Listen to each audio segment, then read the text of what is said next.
YCP నాయకులు 5 ఏళ్ల పాటు అధికారంలో ఉన్నప్పుడు చేసిన ప్రసంగాల మీద, వారు అప్పట్లో మాట్లాడిన భాష మీద ఇప్పుడు కేసులు పడుతున్నాయి.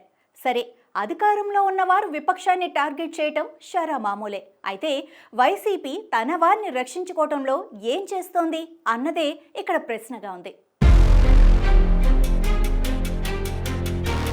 వైసీపీ అధినాయకత్వం అయితే పెద్దలు అరెస్టు చేస్తారు, అయినా భయపడవద్దు అని చెబుతున్నారు. అదే సమయంలో లీగల్ టీం సహాయం ఉంటుంది అని భరోసా ఇస్తున్నారు. కానీ జరుగుతున్నది చూస్తే వేరుగా ఉంది. లీగల్ టీం అయితే అరెస్టు అయి జైలు గోడల మధ్య మగ్గుతున్న వారిని కానీ, అరెస్ట్ అయిన వారిని కానీ బయటకు తెచ్చే విషయంలో ఫెయిల్ అవుతోంది అన్న మాట వినిపిస్తోంది.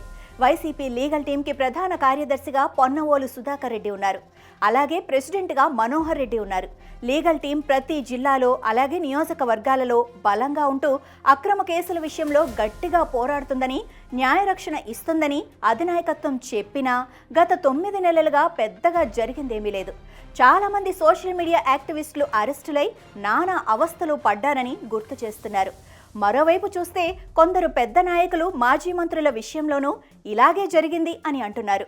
మాజీ ఎంపీ నందిగం సురేష్ అయితే నెలల తరబడి జైళ్లలో మగ్గాక ఎట్టకేలకు తన సొంత న్యాయబలంతోనే బయటకు బెయిల్ మీద వచ్చారు. అలాగే మాజీ ఎమ్మెల్యే పిన్నెల్లి రామకృష్ణారెడ్డి కూడా తనకు ఉన్న న్యాయ బృందంతోనే బెయిల్ సాధించగలిగారు తప్ప పార్టీ లీగల్ టీం వల్ల కాదు. ఇక మాజీ మంత్రి జోగి రమేష్ కూడా బెయిల్ తెచ్చుకున్నది తన సొంత లాయర్ టీంతోనే కానీ పార్టీ నుంచి కాదు. ఇప్పుడు చూస్తే వరుసగా మాజీ ఎమ్మెల్యే వల్లభనేని వంశీ అరెస్ట్ అయి జైలులో ఉన్నారు. ఆయనకు బెయిల్ విషయంలో వాదించిన లీగల్ టీం బెయిల్ని తీసుకొని రాలేకపోయింది. అలాగే లేటెస్ట్గా పోసాని కృష్ణమురళి విషయంలో కూడా బెయిల్ రాలేదు సరికదా, ఆయనకు 14 రోజుల రిమాండ్ విధించారు. ఈ కేసుల్లో వైసీపీ లీగల్ టీం లాయర్లు బలంగా వాదించలేదా అన్న చర్చ సాగుతోంది. గతంలో తెలుగుదేశం వారిని అరెస్టు చేసినప్పుడు స్ట్రాంగ్ పాయింట్స్ని టీడీపీ లీగల్ టీం కోర్టు ముందు పెట్టి బెయిల్ వచ్చేలా చూసుకుంది.